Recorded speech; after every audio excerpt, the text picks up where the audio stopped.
The chairman of the Presidential Election Petitions Tribunal, Justice Bulkachuwa, has withdrawn from the tribunal for personal reasons. Justice Bulkachuwa's withdrawal follows the dismissal of an application filed by the People's Democratic Party asking her to recuse herself from the tribunal. The PDP and its presidential candidate, Alhaji Atiku Abubakar, had hinged their application on the ground that Justice Bulkachuwa is the wife of a member of the All Progressives Congress, Mr. Adamu Bulkachuwa, who is the senator-elect for Bauchi North Senatorial District. Our correspondent, Amaka Ukafo, reports. It's now a common sight. Roads leading to the appeal court, which is hosting the Presidential Election Tribunal, is barricaded. Despite a traffic advisory, some commuters would rather complete their journey on foot than take the alternative route. Inside the courtroom, parties in the petition wait for the panel of the tribunal to begin sitting. The panel commenced its sitting by hearing the application filed by the People's Democratic Party asking the chairman, Justice Bulkachuwa, to recuse herself from the tribunal because of her relationship with her husband and son, who were card-carrying members of the All Progressive Congress, a party in the suit. In opposing the application, counsel to President Buhari, Mr. Wale Olanipekun, left the decision on the application to the discretion of the tribunal, while the counsel to the All Progressive Congress, Mr. Lateef Fagbemi, described the application as a blackmail. He, however, asked Justice Bulkachuwa to leave the case. After a 4-hour stand-down, Justice Peter Ige, in a unanimous ruling of the tribunal, held that the chairman's personal relationship, as submitted by the petitioners, is not capable of prejudicing their petition and consequently dismissed the application. But in a twist of events, Justice Bulkachuwa decided to withdraw from the trial for personal reasons. According to her, it was important for the issues to be trashed in line with the law and hoped that no female judge will go through the same experience. She announced that a new member of the tribunal will be appointed in due course. With her decision, Justice Bulkachuwa took her last bow as the chairman of the Presidential Election Tribunal. Nigerians will have to wait to see who her replacement will be. Amaka Ukafo, Channels Television News. The majority leader of the House of Representatives, Mr. Femi Gbajabiamila, continued his campaign for the Speaker's position in the 9th Assembly today with a visit to the Rivers State Governor, Nyesom Wike, in Port Harcourt. Mr. Gbajabiamila, who was accompanied by other lawmakers in the House and members of his campaign team, told Governor Wike that he is soliciting his support to help move the nation forward. The host governor, on his part, described Honorable Gbajabiamila as a man of capacity, explaining that there is need for political leaders to go beyond party lines to forge a united front for the development of the country. Governor Wike asked the House Majority Leader to pursue laws and policies that will be for the general good of Nigerians if he is elected.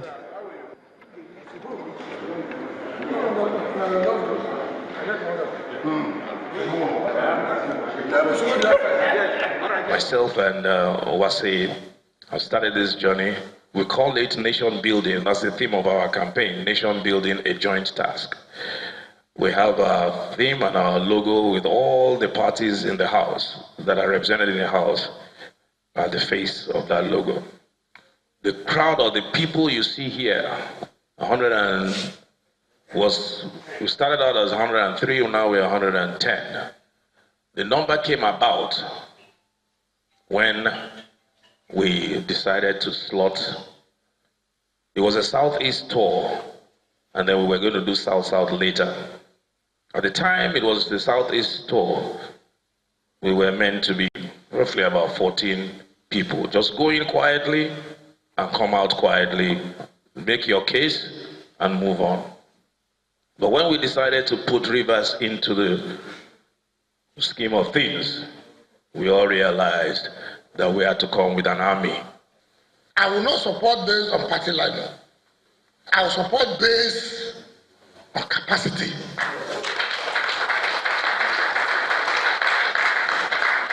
Somebody who believes that the right thing should be done.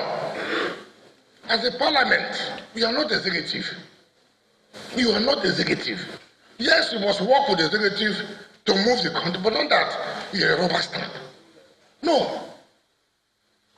When I had people saying you should not go and talk to the other party, I said, okay. We're going to try now. If you work out, we take it.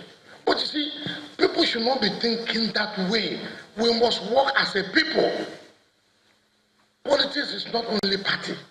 Party is a vehicle that drives you to where you want to go. When the vehicle has driven you to that place, you come down and begin to find your journey. I'm looking for Mr. Z. I'm looking for Mr. Y. I'm a PDP member, unrepentable.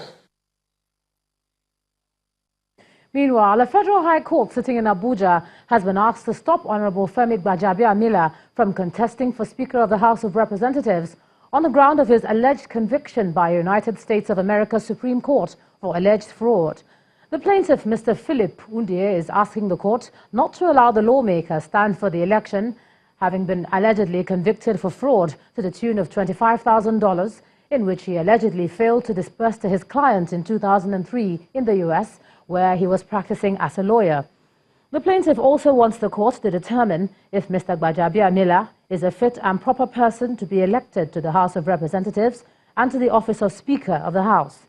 The plaintiff is praying the court to issue an order of injunction restraining the House of Representatives and the APC from accepting the nomination of Mr. Gbajabiamila as an aspirant for the office of Speaker of the House of Representatives. He's also praying the court for an order of injunction stopping Mr. Gbajabiamila from parading himself as a member of the House and also an aspirant.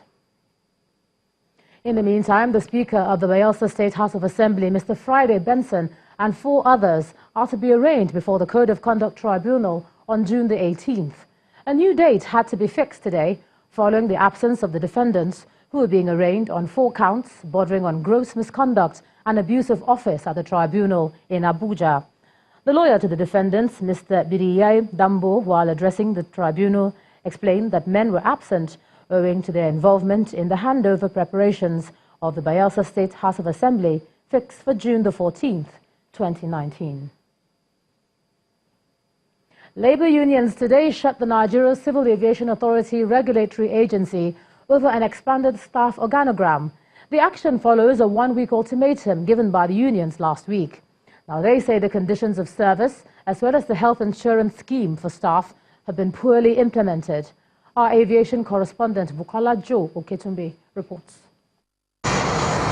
Flight operations continue uninterrupted at the nation's busiest airport as airline and passengers go about their businesses. Unaware of the protests going on at the Nigerian Civil Aviation Authority within the same vicinity.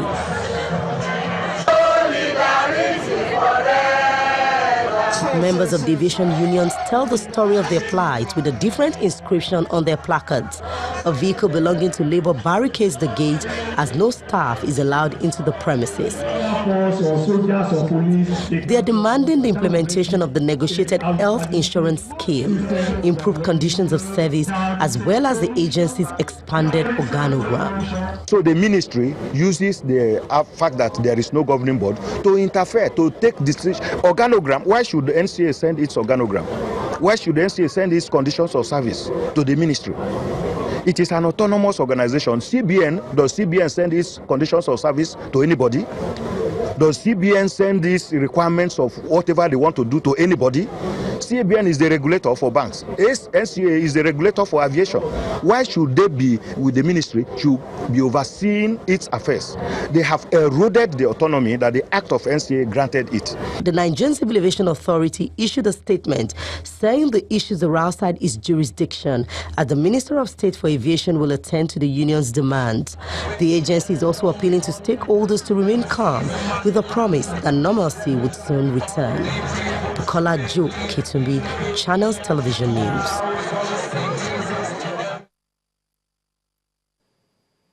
And from aviation to roads, and for the next 3 days, outbound motorists on the Lagos-Ibadan Expressway may face some tough times on the road due to the temporary closure of a lane out of the metropolis. The Ogun State Command of the Federal Road Safety Corps explains in a statement that the closure, which will extend from Kara to Magboro and up to Ibafo, is to enable the laying of asphalt on the section of the road. The closure is scheduled to commence today, that's Wednesday the 22nd, and end on Friday, May the 24th, 2019, when the work is expected to be completed. The FRSC adds that the closure would not affect traffic inbound Lagos on the affected road. Saying that the Ibadan bound is closed, it's not totally closed. There is diversion. That's just the story. There is diversion from that Magboro, like it used to be, towards Ibadan. You know, the traffic coming from Ibadan, and there is diversion inward that facing the traffic going through Ibadan. And there had been manned personnel to manage that traffic. So it's not as if it's a total closure.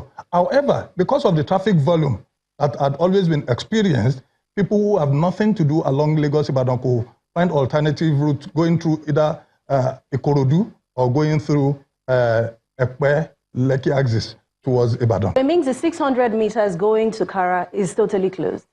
Yes, it's closed, then but diverted towards Ibadan traffic.